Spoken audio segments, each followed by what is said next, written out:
السلام عليكم ورحمة الله وبركاته وإلهي مهدي هدي عن صلاة بني مر لبعض مر سدحات مر أفراد أنا قلنا نبض يدينكم نبض وإلهي مهدي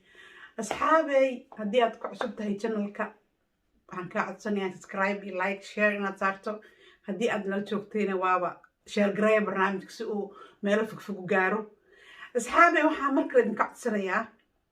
إن أد سبسكرايب كبدسان waad daawataan waad channelkood fiirisaan laakiin subscribe-ta waa igala baqaysaan asxaabay bal gadaal isugu noqdo oo subscribe-ta dhac igu siiyo waxba idinka dhibi mayso ileen ana waxbay ii tahay okay maanta waxaan idiin hayaa qiso aad u xanuun badan baan idiin hayaa maanta qisadaas oo ku saabsan dhinaca xorriyadda ah qisadan waxaa la yidhaahdaa silsiladii dhimashada baa la yidhaahdaa qisadan asxaabey waxaa jiri jirtay waddankan Holland anigoo hadda aan ku noolahay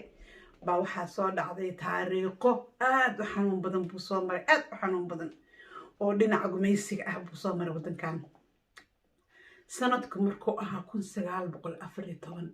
ilaa 1918 bay qisadani ka dhacday waddankan Holland especially gobolkan anigu aan deganahay ee Brabant la yiraahdo bay ka dhacday qisadatan waxaa jiray nin beeraley ah oo la yiraahdo Jan wuxuu deganaa xadka u dhaxeeya Belgiumka iyo Netherlands buu deganaa ninkaasi Jan van Loren baa la oran jiray ninkaas Jan wuxuu ahaa nin beeraley ah oo nin Ilaahay ma aragtay hanti siiyay oo beero fara badan ku leh buu ahaa ninkaasi Jan maalmaha ka mid ah baa waxaa loo soo sheegay in beer aad u weyn ay ku taalo dhinacan gedigan Netherlands ay ku taalo beer weyn meel u dhow Tilburg u dhow bay ku taali beertu bas isaguna wuxuu deganaa xadka oo meesha la yiraahdo Barel Nazwa buu deganaa oo dhinaca Belgiumka ah buu deganaa ninka Jan ahaa Jan waxaa la yiri maxay ahayd beertaas baa qiimo fiican lagu iibinayaa waa ku kaasaa nin beerley tahay kaali jaanis ka faa'iideyso okay buu yiri Jan wuu soo baxay ويمد مش حدكوي معلنا حدا waliba ahayd xadkii wuu yimid markaas askarta Jarmalka baa xadka joogta oo sida waxa u yaala maxay silig bay ku xiran xadka u dhaxeeya labada wadan bay silig saa maarto u xiran siligaas waa silig maxay ahayd koronta ku xiran wuxuu sameynayaa maasu sameynayaa siligaas oo qofka ilbiriqsi uu ku dhimanayaaba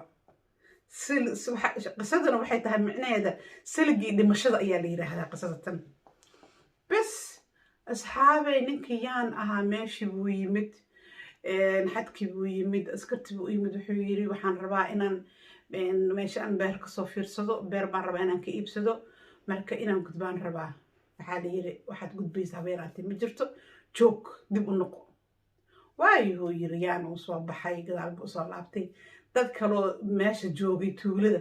baa waxay u sheegeen Jan waxaa lagu yiri meeshan 6 saac markii la gaaro maxay ahayd waad gudbi kartaa oo askarta Jarmalku way ka tagaan meesha orado meelahan ka soo qaxweeyo 6 saac u soo laabo meesha siliga waad gudbi kartaa meesha buu soo baxay ninka Jan ahaa meeluhu maxay ahayd u soo baxay inuu ka soo qaxweeyo wuxuu isku soo aadiyay xilliga loo sheegay 6 saac oo maxay ahayd maalmeed buu isku soo aadiyay askarta ma aysan joogin marka askarti Jarmalka meesha markaas way ka hulaaleen laakiin wili waxa ugu xiran maasadii baa ugu xiran maasadii wuu soo gudbaxay ninka Jan ahaa beeraley waa iska taqaana waa iska xoolo jecel yahay oo beertas inay ka fakato uu diidanaa ninkan hunguri iyo hami baa ku jiray yaa lagaaga hormarin 6 saac iyo rubi markay tahay buu isku soo beegay siligi ninka Jan ahaa dhac oo kala soo socda isaga qab siligi wuu saa isaga qaadnaaga saa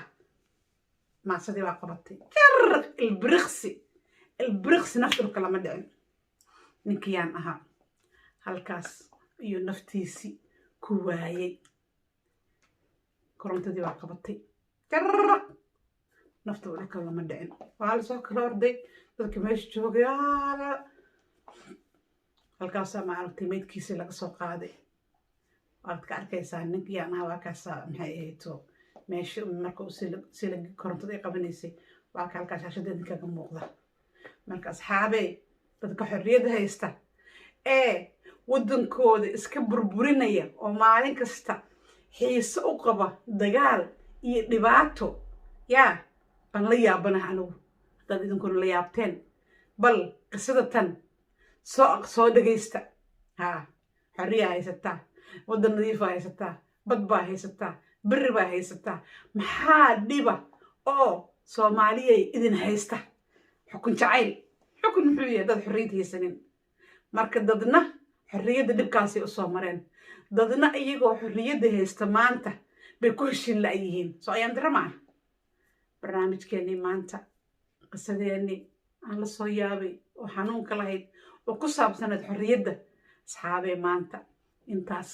ayaan kusoo gabagabaynayaa assalaamu calaykum waraxmatullaahi wabarakaatu haddii aad ku cusub tahay channelka waa ku xasuusinayaa haddaad ku cusub tahay subscribe share like haddii aad nala joogtana share gareeya barnaamijka ha gaara meel fogfoge aad baan idin salaamayaa assalaamu calaykum waraxmatullaahi wabarakaatu